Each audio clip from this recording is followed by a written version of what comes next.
Le Conseil des ministres s'est réuni ce mercredi 28 mai 2025 sous la présidence de M. Patrice Talon, président de la République.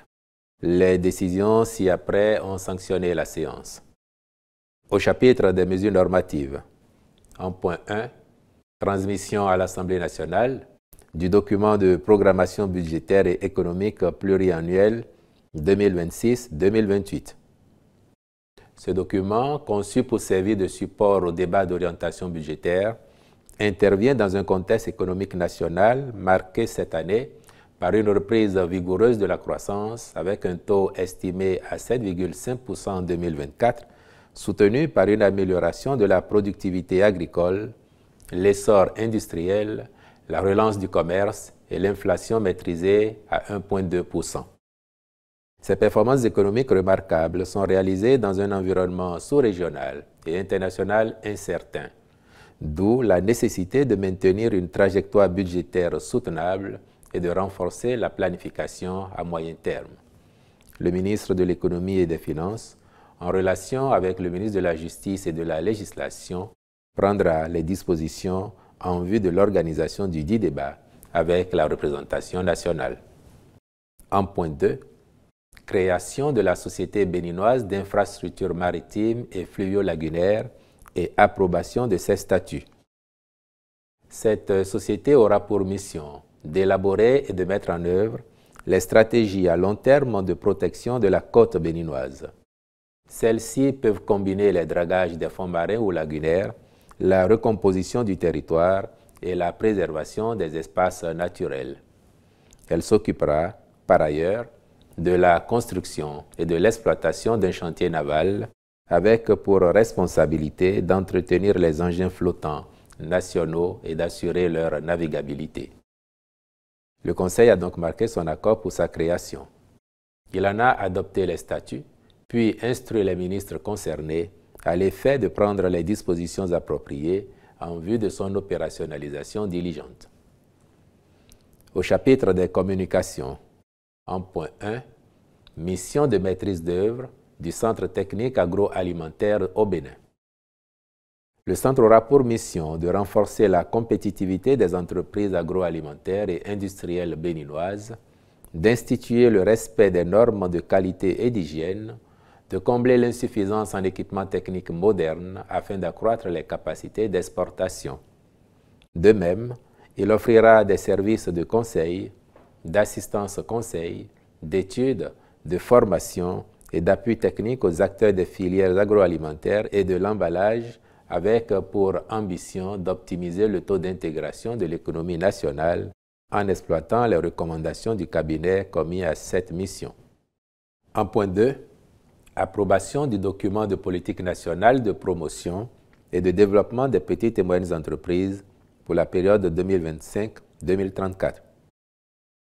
La présente politique, élaborée dans une démarche inclusive et participative, précise les repères stratégiques devant guider les interventions relatives aux micro, petites et moyennes entreprises sur la période visée, lesquelles sont attendues à l'horizon 2034 pour être compétitives dans un cadre institutionnel adéquat et un environnement des affaires favorable à la création de la richesse, d'emplois décents et durables.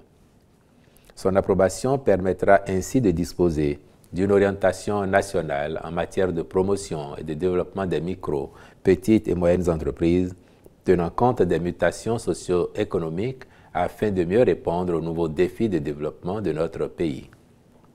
Le ministre des Petites et Moyennes Entreprises et de la Promotion de l'Emploi veillera à sa mise en œuvre en liaison avec les autres ministres concernés. En point 3, agrément au Code des investissements.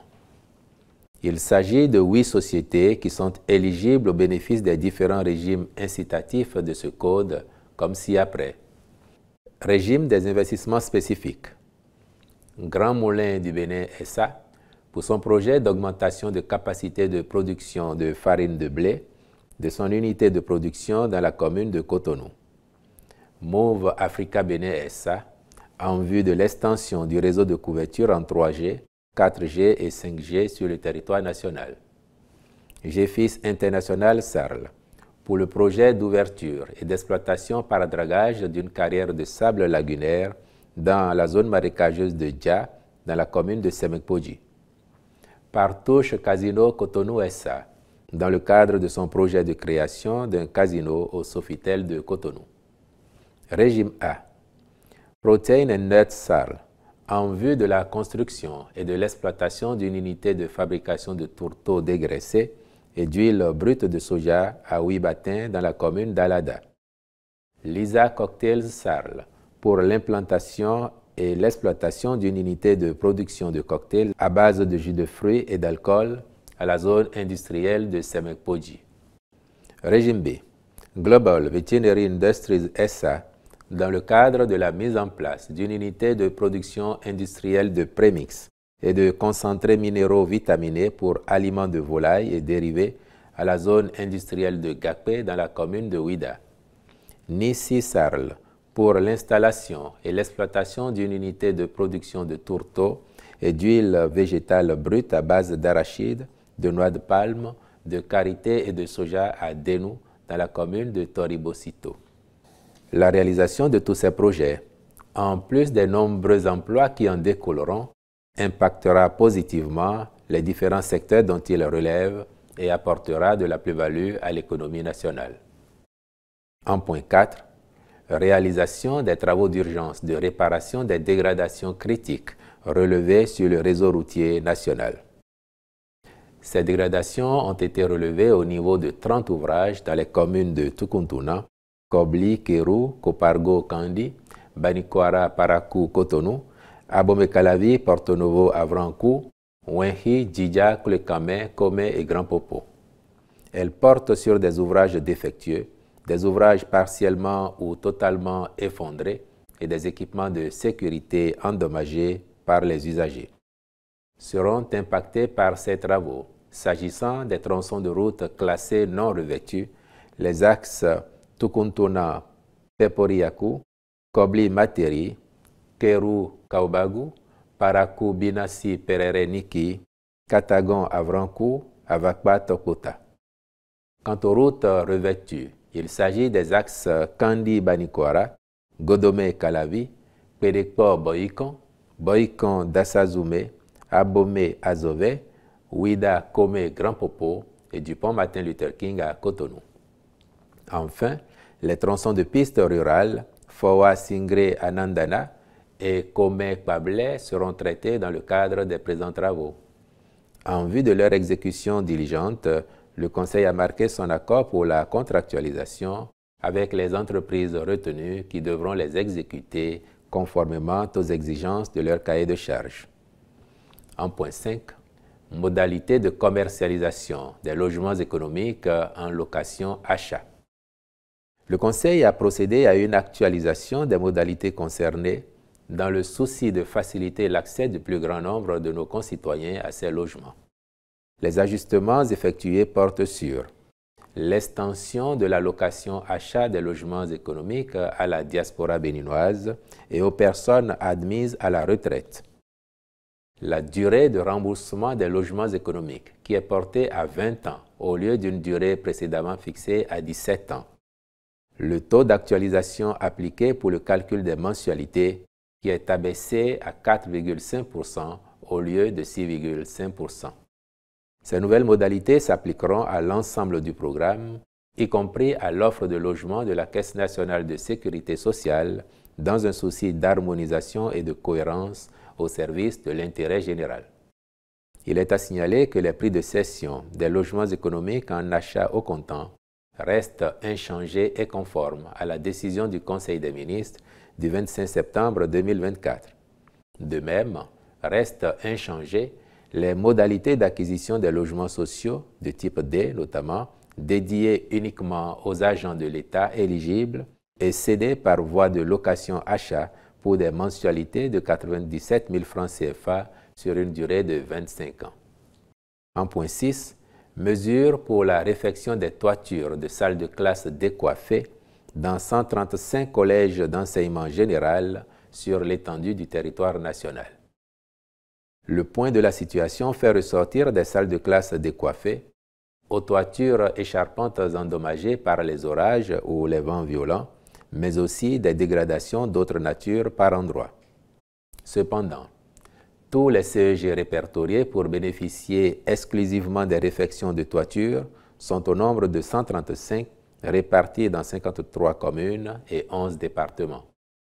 Dans le but de favoriser la poursuite des activités pédagogiques dans de bonnes conditions, l'Agence pour la construction des infrastructures du secteur de l'éducation a été saisie aux fins de diligences à accomplir.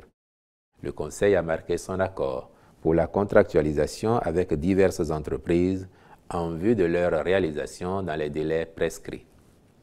Au chapitre des rencontres et manifestations internationales, il a été autorisé la participation du Bénin à la 47e session du Comité du patrimoine mondial à Paris, en France, du 6 au 16 juillet 2025, puis celle des ministères en charge du développement et de la coordination de l'action gouvernementale, puis du travail et de la fonction publique, aux réunions statutaires et autres rencontres à l'extérieur de leur secteur au titre de l'année 2025. Au chapitre des mesures individuelles, les nominations ci-après ont été prononcées. À la Cour suprême, sur proposition du président, conseiller, Messieurs Cosmo Aoyo, Eric Dewedi, avocat général, M. Kokou Agbezunke Huyovi. À la Cour des comptes, sur proposition de la présidente et après avis du Conseil supérieur des comptes, président de la Chambre du contrôle des comptes des entreprises publiques, M. Komlan Latifou Franck Djigla. Au ministère de la Justice et de la Législation, sur proposition du ministre, directeur du Centre national du casier judiciaire, M. Jessoukon Antoine Abevi. Après avis du Conseil supérieur de la magistrature, sont nommés pour une mission dans les juridictions de fond. Président du tribunal de commerce de Cotonou, M. Romain Kofi. Procureur de la République près le tribunal de première instance de Cotonou, M. Olusegun Tijani Serpos. Procureur général près la Cour d'appel de Cotonou, M. Christian Adjakas.